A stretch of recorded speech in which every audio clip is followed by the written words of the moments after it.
A very good afternoon to everyone. Today is the 20th Teachers Day and I welcome you all. So today we are going to discuss about the American literature, the Scarlet Letter written by Nathaniel Hawthorne, and in this particular novel I would like to bring out some topic which is very interesting, is the shame, conflict and tragedy in the Scarlet Letter. Let's go towards the particular topic. I would like to give a brief introduction about the story. The story unfolds with the three main characters, Chillingworth, Dimmesdale and Hester. Hester and Chillingworth both are the husband and wife. On the other hand, Dimmesdale is a clergyman of a church.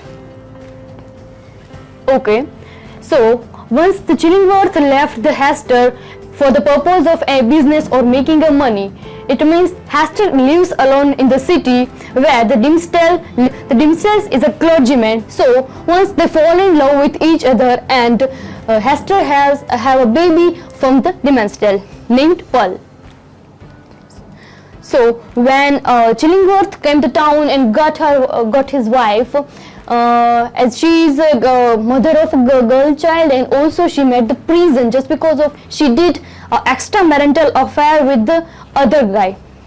So the whole story reveals the kind of shame conflicts in the story. So I tried to connect some psychoanalytic context in that. The Scarlet Letter have assumed the Hester's shame is pain based and the Dimmesdale's is to be the guilt based. With moving towards, we can see that the Hester has the shame. It is particularly based on the pain some kind of, and the Dimmesdale's shame is based on guilt. Let's see how it is and why it is a much guilt in the Hester's. Okay, Dimmesdale's shame is once a deeper, more and toxic one. Yes, of course. Here we can see that why Dimmesdale's shame is more toxic and deeper. So when we are talking about the shame or any conflict or psychoanalytic circumstances, we can see that it is all about the matter of identity. The identity is many have appointed the external and social stigma of shame represented by the A. The capital A is represented as an adultery or a social stigma of a shame. Yes, of course, it was a time when the extramarital affairs are not allowed. And that time the capital A is a sevon given by the society to the person who had something extramarital affair or did some crimes. Okay, so the Hester have the locket given by the society that she did something very extramarital or did something wrong things.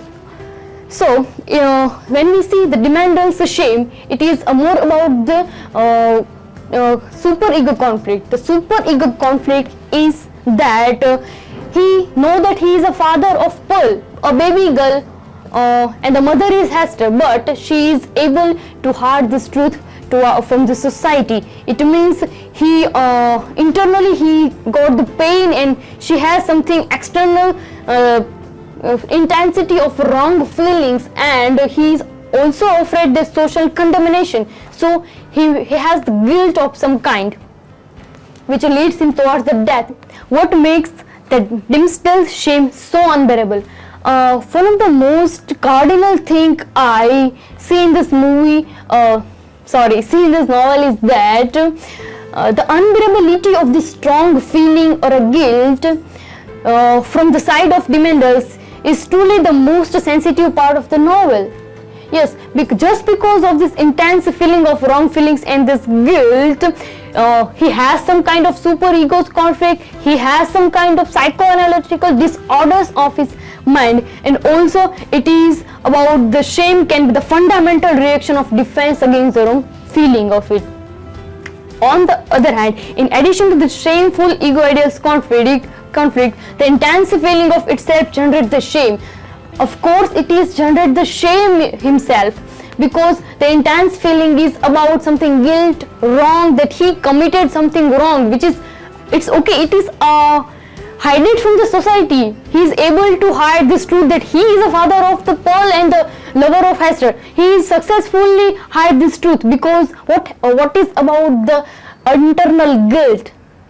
In the further we can see that how how Hastings convert this stigma of adultery and stigma of guilt, stigma of crime in a very positive way. Here we can see that I would like to quote that one token of his shame would be the poorly served to hide and another. It means, however, that with the social stigma of AIDS, Hester can feel more protected, healthy and unabashed and quite capable of looking back sharply at those who accuse her. It means that she is the most liveliest character of the novel, and she is not presented as a helpless woman on whom unfortunate incident has brought crushing ignominy. Okay, so here we can see that the way she is come out of this all crime and ashamed by the society, she took everything in a very positive way, and she feel more protected and she feel more confident and independent with the stigma of A. She completely convert the social norms and social perceptions in a very positive way. This is the most important thing in the modern literature.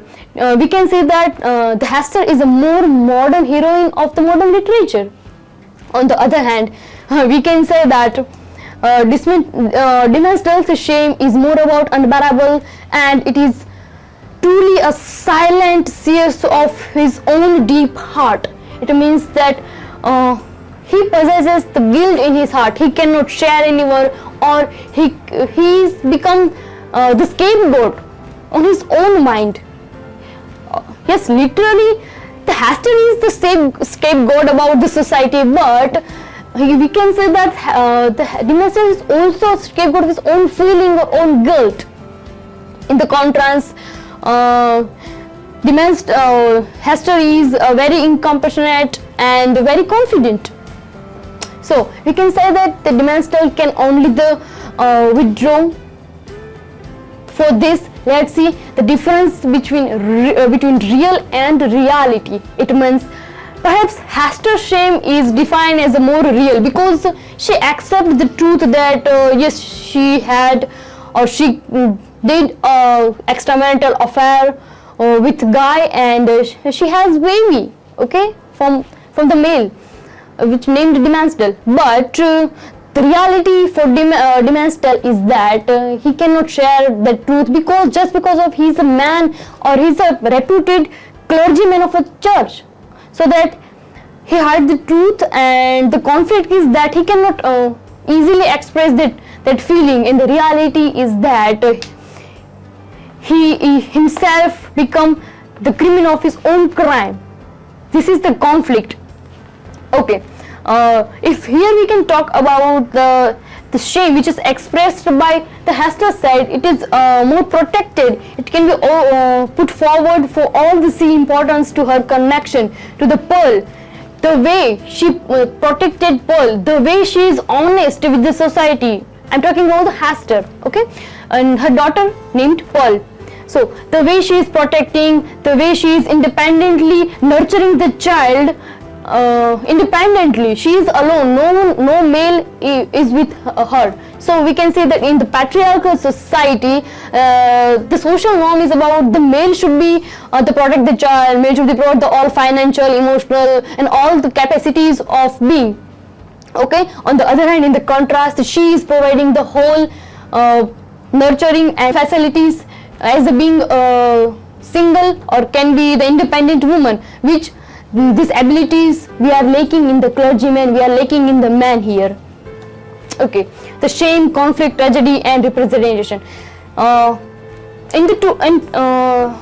the very particular topic, we must know the fierce area about the novel, in the which fears of shame made of. The Hester manages all the circumstances, all the guilt, all the situations with a tragic situation, I must say, with a very sense of power and okay. But by contrast, Dimmesdale's his nose unbearable flashhood and weakness and pain we can find in his character, because he thought that he did something wrong. Okay, that we all know that. I would like to connect the character of Dimmesdale with the Oedipus, because Dimmesdale is one of the most valuable his own powers, because he is a clergyman, and it was a time when the clergyman and the reputed priest is more honorable, okay, that we all know that. So just like Oedipus, that he was a king of his kingdom, and on the other hand,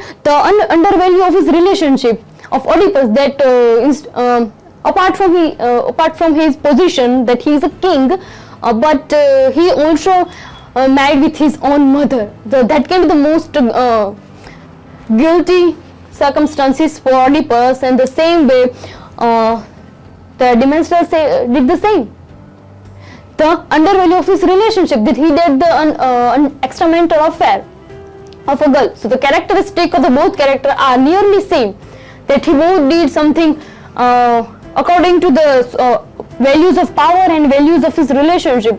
They are contrasting in the lively life of circumstances.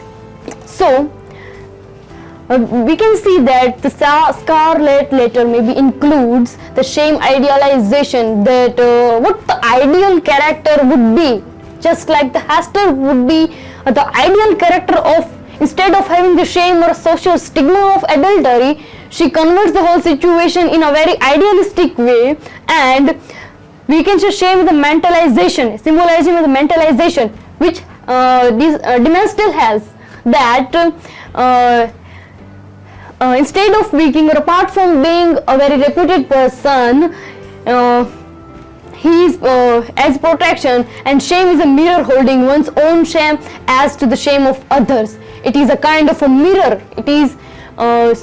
It was a time when the social extramarital affairs, social stigmas, social norms are talked a lot. So the novel can be the mirror of this, so all the social norms and including all the social stigmas in that, and gives the clear-cut mirror about the male factors and the female factors in the proper idealization of being a proper or being independent for a woman or for a male. So, and it is a very successful comparison with Oedipus' tragic shame, or a Greek tragedy of a human tragedy.